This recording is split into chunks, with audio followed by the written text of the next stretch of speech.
to Finance Working Mama. My name is Heather, and thank you so much for joining me today. If you're new and just popping in to check me out, thank you for joining.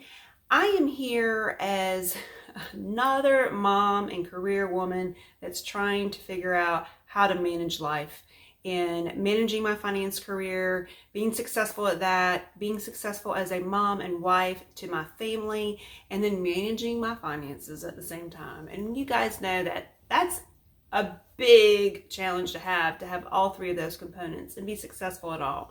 And we're not always successful, so it does take a village. So I wanted to share some tips and tricks with you guys to hope encourage you in your journey with your families, in your career, in managing your finances, and I hope you find this channel at least encouraging. I would like to share with you guys one of my little secrets of getting dinner on the table. It's not really a secret, it's been going around forever. But I was in resistance for a good amount of time because I didn't really like the things that came out of it. I didn't really understand how to use it.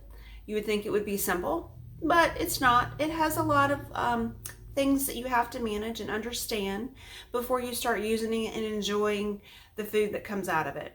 And that is the slow cooker. Now, give me a thumbs up if you are not a fan of the slow cooker, because I did a little survey amongst my friends and clients in the last 2 weeks, and I would say 3/4 of them said, I don't like the slow cooker. I don't like the things that come out of it. It sort of tastes mushy and blah. The best thing about you could use a slow cooker for is doing chili and maybe some soup. And I don't disagree with them. You're right. If you want a soup, if you want to do a chili, the crock pot, slow cooker is your friend. But anything outside of that, I have not found anything fantastic that would be yummy to come home to. However, time goes on, calendars get really tight, so I had to embrace my slow cooker. Embrace it. That's the key word, embracing it. It was still a challenge, but I gave it a shot.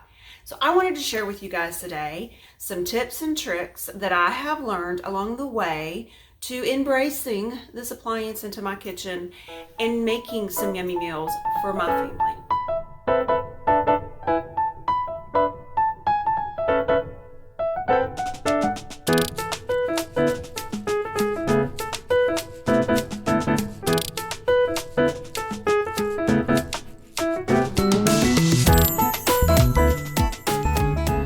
Okay, friends, here are the slow cookers that I use. And you say, well, that's quite a collection, Heather, for a lady that just started using slow cookers in their house in the last year. That tells you how much I've embraced this wonderful appliance that is now in my kitchen. I have used slow cookers in the past, but I used them more for entertainment purposes and not really to cook recipes in. They're great to keep things warm in when you're entertaining a large group of people. So I have a large, I'm sure you've seen them, like three slow cook cylinders, and that's great to have entertainments for dips and soups and things of that nature. And then of course I had this size. Now I have two of these. The other one is in the garage, as well as the 3-cylinder slow cooker is in the garage. But the reason why I have two of these is the one I have in the garage that I first bought. It's easier to use actually in timing. If I need it to be slow for 5 hours, then that's the one I use. But if I need a recipe that's okay to go 4, 6, 8, and 10, then I'm okay to use this. This one only has like 4 choices, and you're sort of stuck with that 4 choices. Where the other one that you don't see, you can actually set low or high in the actual amount of time you want to cook it in. And the reason why I chose to buy this one was simply for carrying it out of the house. I needed the clips and the washer to seal the stuff inside of the pot so that it wouldn't spill in the car. So that's why I have two. Now I actually use both of them quite often at the same time, especially when I'm entertaining or doing a large session of cooking and preparing and freezing things. I will pull out both for that. But this one typically stays in the kitchen. The other one is just recent, and this is more of a casserole size dish. It has low, high, and warm options on this one. And I saw this on another YouTube channel, and I thought I never knew that they had a casserole size slow cooker. And they do. And I love this for a lot of different recipes and for entertaining as well. The reason for one is that it does have the clips for carrying, so it doesn't spill, which is great. You can take the whole thing with you to your friends or your events place, and it will stay warm. You can just plug it in, hit the warm option, and it's warm until you're ready to put it on the dining room table or the service area, because you can take it out and you can place it on your dining room table, which I think is great. It's pretty, it's different, but you also can put this in your oven. It can cook in the oven. So there's some recipes that you prefer like cook in the oven, but you want it to stay warm. This is perfect for that. I can put that in the oven and it is good to go until I'm ready for dinner. I can just go ahead and put it on the table, or if I need it to wait because I'm entertaining and I have an hour before dinner, I can take it out of the oven to free up my oven and place it back in to the warmer, top it, and just stick it on the warm option. Now, this particular baby right here, it's called the Ninja. I did a lot of research on this one because I wanted it for several reasons. And that was because I wanted a sear and saute function. I wanted to do everything in one pot and not mess up multiple pots. Easier to clean up. I have really enjoyed using this. It doesn't only saute and sear, but it also slow cooks, it bakes, it steams, and it braisens. So it does a lot of things. The best part about it, which I like, is the functions. You can take it out and it looks pretty. Look at it. You can put it on your table if you choose to. You can actually put this whole thing into the oven if you needed to, or you can put it directly on your stove. So it's really functional to do a lot of different things in your kitchen. That is why I love it so much. Okay, friends, so let's go over the things that you shouldn't do in your slow cooker. This will help you fall in love with your slow cooker again, or fall in love with a slow cooker if you haven't been using one. I did a lot of research when I started to utilize this particular thing in my kitchen, and that was the things not to do. So let's start with dairy. Now, dairy is in a lot of slow cook recipes. However, if you're not careful, which I haven't been careful, I did it. You just can't dump all the ingredients in there. Even if the recipe says, oh, go ahead and dump all your ingredients in there. Don't listen to it. Don't listen to it. If it involves dairy, do not put everything in that crock pot and cook it for 8 hours, because you will come home with a curdling mess. It is disgusting and you can't eat it. If you have a recipe that calls for dairy in the recipe of the slow cooker, do not add dairy until the last 30 minutes of when you want to serve it, because that way it doesn't overcook it, it doesn't curdle it, and it will be perfect for the table. Typically, because I'm coming in on a weekday and I want the food on the table in less than 20 minutes, I put my dairy in 20 to 15 minutes before I need it to be served, and it's perfect. So keep that in mind. Save the dairy until the end of the cooking process, so that way you won't have a curdle, chunky mess. Remember that. Now, let's talk about cooking with alcohol. I do that a lot. Wine is fine, whether you want to drink it or put it in your recipe. However, it is not so wonderful in putting it in a slow cooker. Now, I actually do, but I use it in my Ninja on the searing saute function. When I pour wine into a dish or slow cooker for a slow cook recipe, I actually will do it when it's in the saute function. That way the pot is hot enough, and when I pour it in, it can burn off the alcohol, so you won't taste the alcohol. And I will do that for 15, maybe 20 minutes, depending. But it's a good hard searing, and the temperature is hot, and it is simmering heavy, a good heavy simmer. Now, if you are just going to throw that one in that crock pot and shut that lid and walk away for 8 hours, expect when you come home that night, you're going to have a nice alcohol taste to your dish. So if you don't have that saute function on your slow cooker, and it is not to a good hard simmer, I wouldn't add the alcohol to the crock pot or slow cooker option.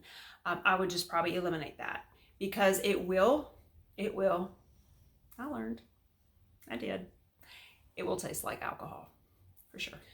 Let's talk about size. It's important that when you're reading your recipe, you understand like what the contents is going to be in it and how high it will fill your crock pot. Now, why is that important?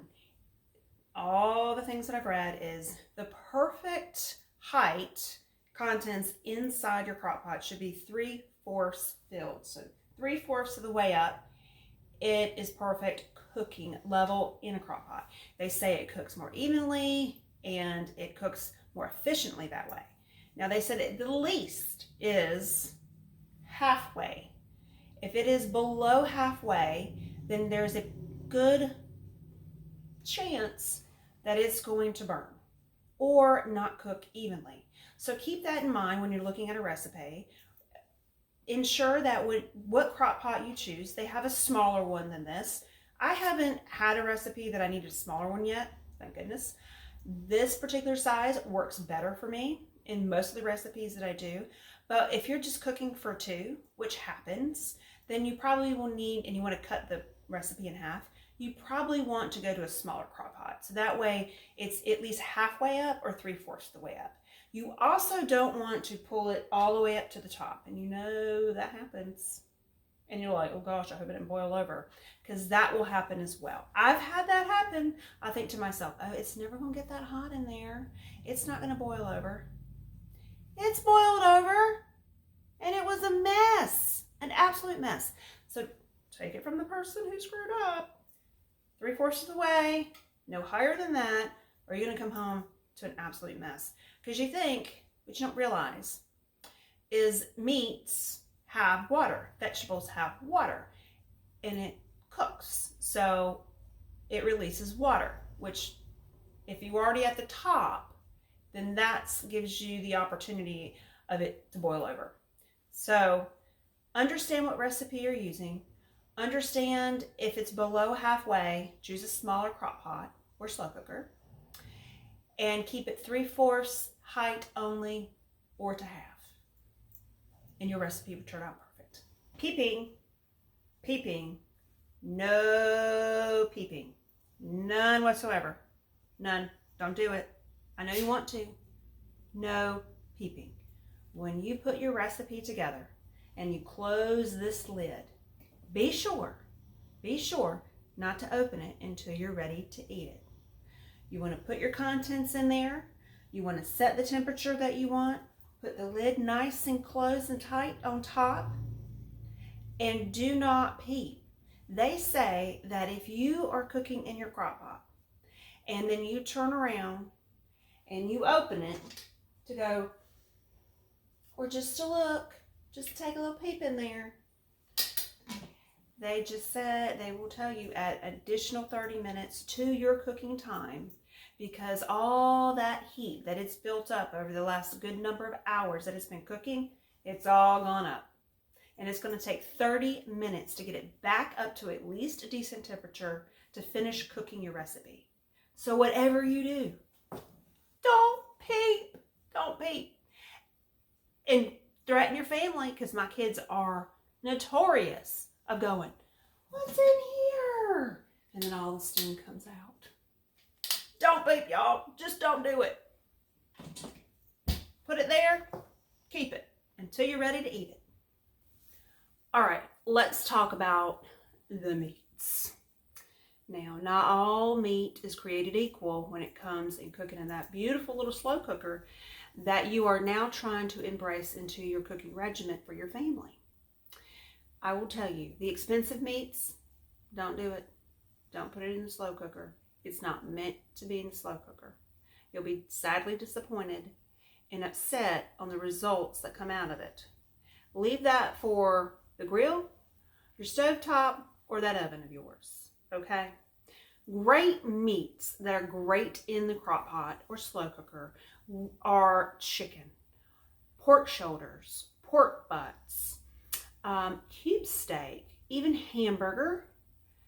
All of what I call, I'd hate to say it cheap, let's call it frugal meats, are better in that slow cooker. Now, let's talk about chicken. A lot of people like to put whole chickens into a crock pot, or chicken drums, which is one of my favorite. Or, you know, any chicken that's on the bone with skin, because, I mean, it deems better when it's got skin on it, and when it has bones, it cooks better flavor. However, when it comes out, the skin is limp or not so great looking. So how you combat that is turn on your boiler. This only takes less than 10 minutes and a great process to do because it crisps everything up. That is where this pot, slow cooker, comes in handy. The casserole size. I like to cook my chicken drums in it slow and low all day long. And right before I serve it, I go and turn the broiler on in the oven. I pop this in for about less than 6 to 7 minutes. It crisps up the skin deliciously, and it makes for a delicious meal. Now, keep in mind, guys, you see these, I don't know if you know this or not. I didn't until I did my research on it. These are only supposed to be clipped onto your slow cooker when you are traveling with it. If you're not traveling with it, do not clip it. So when you're cooking, don't clip it down. Keep it up. Now, if you watched my other video, I believe it was $40 for 6 or 7 meals, dinners. I did a thing with my slow cooker. I put solid frozen meat into the slow cooker. And I said, I heard that you're not supposed to do this, but I do it all the time. So I did some reading on that. I did some research to find out why is it not great to put your frozen meat into the slow cooker. And this is what I have read. I read it in several different places and several different articles. And simply why they tell you not to do that is they are afraid that your meat will not be done in time and up to temperature that is safe to eat if you put it in your slow cooker frozen. Now, that particular episode, which I will link it below, it was so frozen solid, rock solid. Can't deny that. However, I was cooking that for 9 hours. And when I got home, I could shred it easily, which told me that it was safe to eat. So if you are that person like me, that's notorious for throwing things in that pan, slow cooker, frozen solid, then just know when you come home, ensure that your item is up to temperature before eating. And then everyone will be safe. So, you know, I'm just going to continue doing it because I'm just that person. I'm that mom. I'm that busy lady that forgets to pull things out of the refrigerator or freezer to defrost it. So I'm just going to go out on the edge and be that wild woman. Cook my meat frozen in the slow cooker. Who wants to join me? I will check it. Make sure it's safe before I feed it to my family. I've embraced this slow cooker thing. I have. And I've tried a lot of recipes, a lot of them. And a lot of them have failed. And I've learned some things. When a recipe involves pasta and rice, and you might say, well, rice, I bet it'll be fine slow cooking for 6 to 9 hours. No, it's not. It's not. No. Abort it. If it says, put rice and all the contents and ingredients in your slow cooker and cook for 6 hours on low, it'll come out delicious. Abort the mission, y'all. Because it's wrong. I've done it. I even used a different crock pot because I thought, well, you know, maybe this slow cooker on low cooks higher than my other slow cooker. No. Rice is not meant to cook in a slow cooker for maybe on low for 3 hours. I think 3 hours is pushing it. I tested it. At 2 hours, it was perfectly cooked. When I got to 3.5, it started to get mealy and mushy. You know what I'm talking about. It's not good. Don't do it. If you are going to use pasta, and pasta's the same way, that's a mushy mess. Rice, I could finish the meal. Pasta, it was a goner. It had to be thrown out. It was disgusting. I'm going to be honest. It was bad. Bad. You want to add, if it calls for pasta, add pasta to the last 30 minutes of your cooking, and make sure it has enough water in it so it can absorb up some of the moisture, because it's going to take some water to absorb. Now, I have put pasta into the pot 20 to 15 minutes, depending on how large or thick the pasta is. Usually 20 to 15 minutes is perfect for my pasta in the dishes that I have used in my slow cooker. So do yourself a favor, learn from your friend. Do not put rice or pasta in the slow cooker for any extended amount of time. I have found 2 hours or less is for rice, and for pasta, 30 minutes is good. Also, when I am looking for recipes to cook in the slow cooker, I am looking for things that can go at least 7 hours or more. And the reason for that is no one is in my house once we leave the house. We don't work from home, nor do we enjoy working from home. And so once we put it into the slow cooker, we're not coming back until dinner. So there's a lot of recipes that say 4 hours or 6 hours. And again, if it involves rice or pasta, it's telling you a tad bit of a story that the rice is going to be cooked perfectly at 6 hours low. Keep that in mind, because it's not. Keep it 2 hours, maybe 3 hours at best. You probably want to stay away from those. If you are like myself and my husband, that we're out of the house for at least 8 to 9 hours during the day, you want to pick a recipe that could hold up to that many hours. So, soups and not pasta dishes, but meat, things of that nature. Potatoes, not russet. Russet is better for 5 hours or less, what I have learned. Stick to a waxier potato. It does better in a slow cooker. Just a tidbit. And veggies that can hold up to that.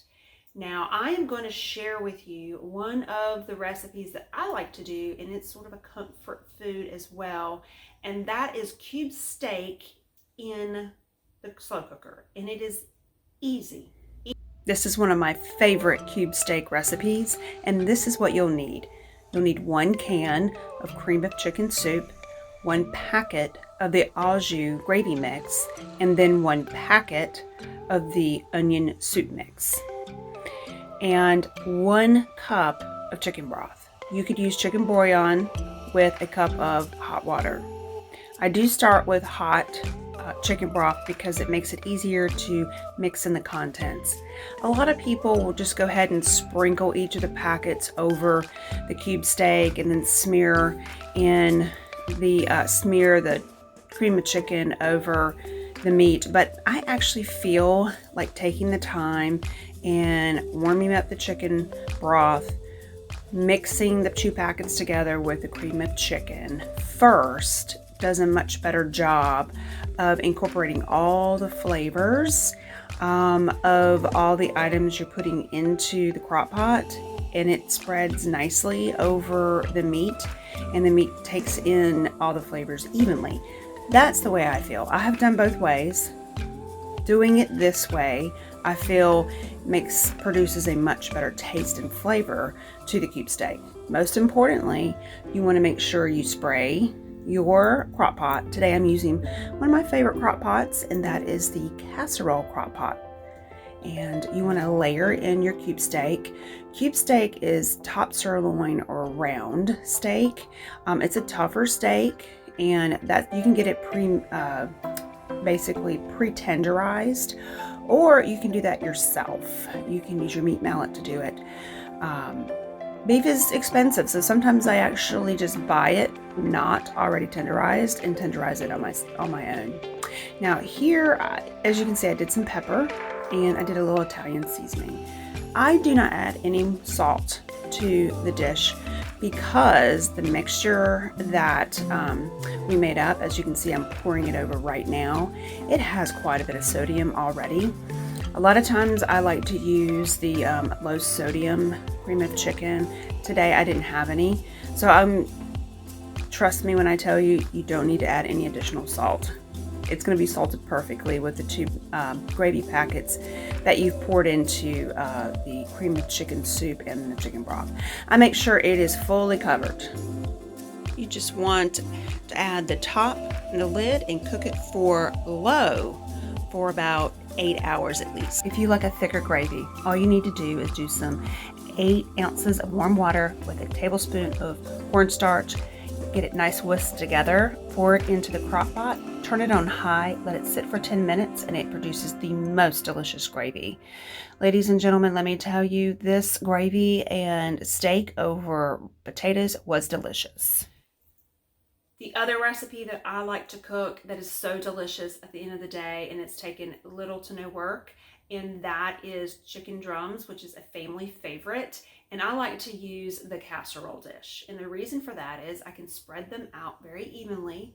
I can use whatever contents that I want, and that is, you know, whether it's a dry rub or if I want to put more of like a marinade on it. Or, you know, I mean, easy breezy, it is barbecue. And they tell you when you put it on the grill, don't put the barbecue on it first because it will burn it. And they'll even tell you that if you put it in the oven. But in the slow cooker, y'all, you can baste your chicken drums, or any chicken for that matter, and cook it slow. Make sure you add just a smidge of water because you don't want the contents to burn at the bottom. Usually dark meat will produce a lot more liquid. So I just put a little bit of water to make sure it doesn't burn. And at the end of the day, again, I want to crisp up that chicken skin because that's delicious. I'm going to put the broiler on and I'm going to take it out of its slow cook contraction heating element. And I sometimes evaluate if I need to remove some of the water that's in it as it's cooked. I will drain some of it out. And then I will put it into the oven and let it crisp up. It takes less than 5 to 7 minutes to do that. It deems a delicious meal. Friends, I hope that some of the tips that I provided you today will, one, maybe make your slow cooking experience better. Or if you're not using a slow cooker currently, maybe this will help you pull it out or to buy one.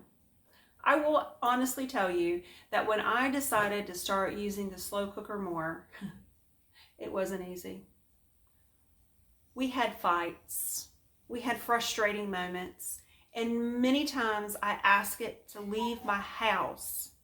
However, just like any relationship in your life, you got to be able to talk to it. You got to be able to communicate. You got to understand how it makes it happy.